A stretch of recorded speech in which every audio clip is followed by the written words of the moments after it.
시청자 여러분들 안녕하십니까? 크립토 토마토 오늘도 인사를 전해드리고 있습니다. 비트코인이 어제 저녁부터 이제 쭉 오르다가 8,450불대까지 올라갔다가 한번 쭉 떨어졌었습니다. 오를 듯 말 듯 하다가 고개를 쳐박은 비트코인, 지금은 다시 가격을 회복해주고 있으면서 코인 마켓캡 기준 8,327불에서 거래가 진행 중에 있습니다.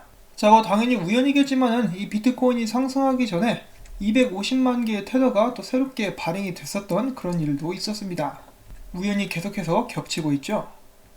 자, 그 다음은 국내 소식. 업비트에서 이번에 비트코인과 라이트코인 입금 주소를 변경한다라고 합니다. 자, 이거 굉장히 번거롭죠. 거래소에서 이렇게 입금 주소를 바꾸는 건 또 처음 보는데 업비트를 사용하시는 분들께서는 또 각별히 주의하시기를 바랍니다. 자, 다음 중국 소식들을 몇 개 돌아보도록 하겠습니다. 최근에 바이낸스에서 위챗페이와 알리페이를 지원한다라고 했다가 이제 된통 당했죠. 그와 동시에 알리페이는 비트코인과 기타 암호화폐 관련된 거래를 금지한다라고 자사 공식 트위터에서 밝혔습니다. 그럼에도 불구하고 꿋꿋이 바이낸스 같은 경우는 중국에서 P2P 거래를 시작을 했죠.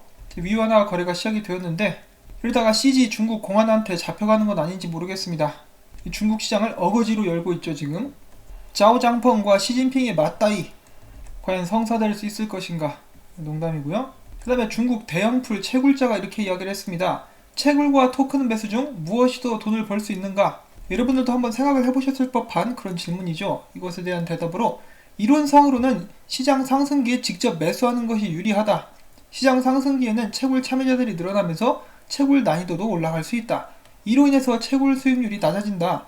그러나 대부분의 사람들이 암호화폐를 끝까지 보유하지 못하고 팔아치운다. 반면 채굴은 하나의 움직이는 고정 포지션이다.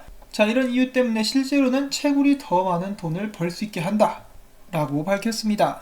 자, 그 다음에 마찬가지로 이어지는 중국 소식. 중국의 검색 엔진 바이두에서 비트코인 관련된 검색 지수가 전주 대비 30% 이상 상승했습니다. 지캐시가 도약을 꿈꾸고 있습니다. 지캐시 측은 디파이 플랫폼으로 변화하려고 노력하고 있다고 이야기를 하면서 만약 대출이 필요하거나 탈중앙화된 자율 조직을 구축하는 등 모든 작업이 지캐시를 이용해서 만들어질 수 있도록 하며 최종적으로 지캐시의 일부가 이더리움 스마트 컨트랙트에서 구현이 되도록 하게 될 것이다 라는 이야기를 덧붙였습니다. 지캐시도 최근에 자금난 때문에 허덕이고 있다고 밝힌 적이 있었죠. 살아남기 위해서 열심히 변화를 꾀하고 있습니다. 마찬가지로 자금난 관련된 논란이 있었던 라이트코인 재단, 이번에 미국 샌디에이고 국제영화제와 파트너십을 체결했습니다. 이번 파트너십을 통해서 영화제에 참가하는 상영작에 라이트코인을 통한 투표 및 기부를 지원한다는 설명입니다. 라이트코인 재단은 영화제 티켓을 구입한 구매자에게 일정량의 라이트코인을 지급하며 영화제 참가자들은 이를 상영작의 투표 또는 영화 제작사에 기부할 수 있게끔 하게 될 예정이라고 합니다.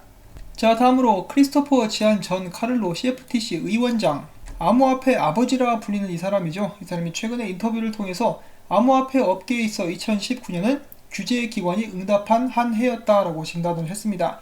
2019년 더 많은 사람들이 암호화폐를 알게 되고 정책 입안자와 규제 당국자들은 암호화폐를 인지하는 수준을 넘어서 실제 규제 및 정책으로 답한 한 해가 되고 있다라는 설명을 남겼는데요. 아직 멀었죠. 훨씬 더 많이 나와야 되겠습니다. 그래서 2020년에는 완전하게 규제가 정립되고 관련된 사업이 활발하게 발전될 수 있기를 저희가 기대를 해봐야겠습니다. 자, 그 다음에 모건크릭의 공동 창립자 폼플리아노가 이번 주에 있었던 암호화폐 시장에 있었던 이슈들을 정리해봤습니다. 첫 번째로 중국의 2위 채굴기 업체인 카나안이 11월 달에 나스닥에 상장될 수 있을 것이다 라는 소문이 돌고 있고요. 미국의 SEC가 비트와이즈의 최신 비트코인 ETF를 거절했습니다. 세 번째로 도메인명 서비스 업체인 언스타퍼블 웹이 닷크립토 도메인을 제작하기 시작했다는 소식이 나왔고요. 네 번째로는 미국 국세청이 암호화폐 납세 가이드라인을 발표합니다. 다섯 번째로 CFTC에서 이더리움이 상품이다, 곧 있으면 선물 거래를 승인할 것이다 라고 이야기를 해서 또 화제가 되었었고, 여섯 번째에서 카사가 신규 버전 비트코인 플루드 카사노드 2를 출시했습니다. 마지막으로 비트코인은 아직도 살아있다. 이 도메인명 같은 경우는 이름 제대로 잘 잡아가지고 갖고 있으면 비싼 값에 팔 수가 있죠. 이미 웬만한 거는 다 팔렸을 것 같긴 한데요. 그래도 기발한 아이디어가 있으시면은 지금이라도 한번 구매해보시는 거 나쁘진 않을 것 같습니다. 자, 그리고 10년 전 오늘입니다. 5달러에 5050개의 비트코인이 거래되면서 첫 시장 거래가 시작되었다라고 하죠. 10년 만에 이렇게 비트코인은 발전할 수가 있었습니다. 앞으로 또 다른 10년을 위해서 암호화폐 시장이 계속해서 고군분투해주기를 바라봅니다. 자, 혹시 지금 여러분들 중에 지금 들고 계신 암호화폐를 앞으로 10년 동안 팔지 않겠다라고 마음먹고 계신 분 계십니까? 개인적으로는 좀 궁금하네요. 자, 그 다음에 팀 드레이퍼가 오랜만에 발언을 했는데요. 그는 이렇게 이야기를 했습니다. 비트코인이 세계 경제를 통합시키고 정부를 바꿀 잠재력을 가지고 있다. 이 비트코인은 은행, 전통금융, 부동산보다 더 많은 것을 할 수 있고 비트코인이 가져올 변화는 권력을 가진 오늘날의 정부 지도자들을 도태시켜서 스타트업 정부를 만들어낼 것이다 라고 설명을 했습니다. 자, 그 다음에 쉐입시프트의 CEO가 또 이런 말을 했는데요. 경험적인 측면에서 보다 많은 사람들이 비트코인을 판매하고 소비가 발생했을 때 비트코인 가격은 빠르게 상승했다. 비트코인 매도가 많을수록 빨리 오른다. 이 개미들이 다 던져야 오른다. 이렇게 한국에서는 이렇게 이야기를 하죠. 그리고 이 짤 아마도 보신 분들이 많으실 것이라고 생각을 하는데요. 이 개미들이 던져야 새우들이 올린다. 사람들은 종종 이렇게 이야기를 하고 있습니다. 자, 그 다음에 최근에 비트코인이 주춤거리면서 흔들리고 있는 사이에 이 알트코인들이 크게 성장할 수 있는 기반이 마련될 것이다. 그런 기회가 올 것이다 라고 많은 사람들이 또 예상을 하고 있다고 합니다. 어떤 이야기가 오고 가고 있냐면요. 지금 보시면은 비트코인 도미넌스가 이 정도에 있는데 여기 밑에 있는 이 지지선까지는 하락할 수가 있다. 그러니까 지금 69.2%라면은 도미넌스는 67%까지도 떨어질 수 있다. 비트코인 도미넌스가 떨어지게 되면은 이 알트코인들이 열심히 달려줄 수 있는 그런 기반들이 마련이 되겠죠. 이런 예측이 있었고요. 그 다음 예측도 있는데요. 바로 이 차트입니다. 이것은 좀 더 확대를 해서 잠깐 보도록 하겠습니다. 이런 것을 보고 프랙탈을 사용해가지고 예측을 한다라고 하는데요. 과거에 이런 움직임이 있었다. 딱 보시면은 여기는 이 부분이 지금 우리가 겪고 있는 비트코인 가격대와 비슷한데 앞으로 한번 크게 하락을 해주고 다음 상승장을 위해서 횡보하는 기간, 축적 기간을 거치게 될 수 있을 것이다 라고 예상을 하고 있는 것이죠. 비트코인이 횡보를 하게 되면은 알트코인들은 뛰어다닙니다. 그런 것을 노린 것이라고 볼 수가 있겠는데요. 참고적으로 이대로 진행이 된다 하면은 비트코인은 7,000불대 초반까지 하락하게 될 수도 있을 것 같습니다. 거기서 이제 바닥을 찍어주고 축적 기간을 거쳐서 상승을 다시 한번 도모하게 될 것 같다. 그런데 만약에 이런 식으로 진행되게 되면은 이제 내년까지 또 비트코인의 상승을 기다려야만 하는 그런 입장에 놓일 수가 있는데요. 그거는 좀 지루합니다.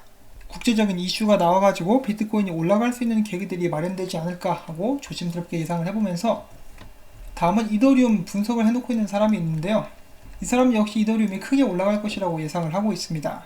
이더리움 뿐만 아니라 많은 알트코인들이 곧 있으면 크게 달릴 것이다. 기대감이 점점 부풀어 가고 있는 모습을 저희가 확인을 해볼 수가 있었습니다. 자, 그럼에도 불구하고 아직까지 알트 시즌이 올 수 있을 것이다 라는 것에 대해서 방심을 할 수 없는 그런 이유가 있습니다. 지금 알트코인 시총을 보시면요. 크게 두 가지를 확인을 해볼 수가 있는데 지금 보시면은 헤드앤숄더 패턴이 나오고 있죠. 헤드앤숄더 패턴이 만약에 적용이 된다 그러면은 이 밑으로 떨어질 수가 있겠습니다. 알트코인 시총이 떨어지면은 가격도 같이 떨어지게 되겠죠. 헤드앤숄더가 아직 확정된 것은 아닙니다만 그대로 되게 된다면은 가격 하락을 어느 정도는 각오를 해야 될 것 같습니다. 이 두 번째로는 전체적인 알트코인 시총이 상승형 쐐기 패턴 안에서 진행이 되고 있다는 것인데요. 상승형 쐐기 같은 경우는 여러분들도 아시다시피 아래로 하락할 확률이 60%가 조금 더 넘습니다. 저번 알트코인 시총에서 상승형 쐐기 패턴이 나왔을 때는 의외로 위로 올라갔었거든요. 그래가지고 그때 알트코인들이 크게 상승하면서 많은 사람들이 탄성을 질렀었습니다. 그 후에 여기 보시다시피 바로 이 부분인데요. 쫙 밀려가지고 떨어지게 됩니다. 그 다음에 역 헤드앤숄더 나와서 올라갔다가 내려갔다가 오늘날까지 이렇게 지금 현재 알트코인 시총은 전개가 되고 있습니다. 이 자료는 크립토 비트코인 크리스님의 자료를 퍼온 것이고요. 참고를 해주시면 좋을 것 같습니다. 자, 그 다음에는 알트코인 상승과는 달리 비트코인의 상승을 엿보고 있는 사람의 분석을 또 잠깐 보도록 하겠는데요. 오늘 비트코인이 좀 크게 떨어지긴 했었습니다만 매수세가 붙으면서 비트코인을 좀 사서 올려준 그런 모습도 이제 동시에 목격이 되었었죠. 비트코인이 만약에 8,250불 위에서 혹은 8,300불 위에서 마감을 해주게 된다면은 내 생각에는 매수하기 괜찮을 것 같다. 자, 그렇지만 만약에 비트코인이 8,250불 아래에서 마감을 하게 된다 그러면은 추가적인 하락을 예상해 볼 수 있겠다. 그런 부분도 이렇게 대비를 하고 있는 모습 확인을 해볼 수가 있었습니다. 자, 그 다음에 마지막으로 이 비트코인 버즈라는 유튜브 채널에 참여를 하고 있는 여기 있는 크립토 사라는 사람은 이런 트윗을 남겼는데요. 미국의 연방 준비 제도가 방금 비트코인 시총만한 돈을 새롭게 인쇄했다. 한마디로 이제 비트코인 시총만큼의 돈을 찍어냈다라고 이야기를 해주고 있습니다. 이런 경우 같은 경우는 비단 미국뿐만 아니라 전 세계가 그렇죠. 무한으로 지금 돈을 인쇄를 해대고 있는 상황인데요. 이런 시스템이 언제까지 균형을 유지할 수 있을지 저는 개인적으로 좀 불안하기도 합니다. 미래의 법정 통화가 힘을 잃어가고 있을 때 암호화폐가 그 대안으로 떠오를 수 있기를 바라면서 오늘 영상은 또 여기서 마무리를 지으려고 했는데, 여기 보시면은 이 한글로 곤 화이트라는 아이디를 쓰고 있는 사람이 사람들에게 사기를 치고 있죠. 다시 한번 여러분들께 말씀드리는데, 우리에게 비트코인 50개를 보내면은 당신에게 500개를 돌려주겠습니다. 우리에게 이더리움 1개를 보내면 10개를 돌려주겠습니다. 이런 것은 100% 사기입니다. 이 사람이 한국 사람인지는 모르겠습니다만은 이 재수없게 한글을 써가면서 사기를 치고 있는데 절대로 속지 마시기를 바라고요.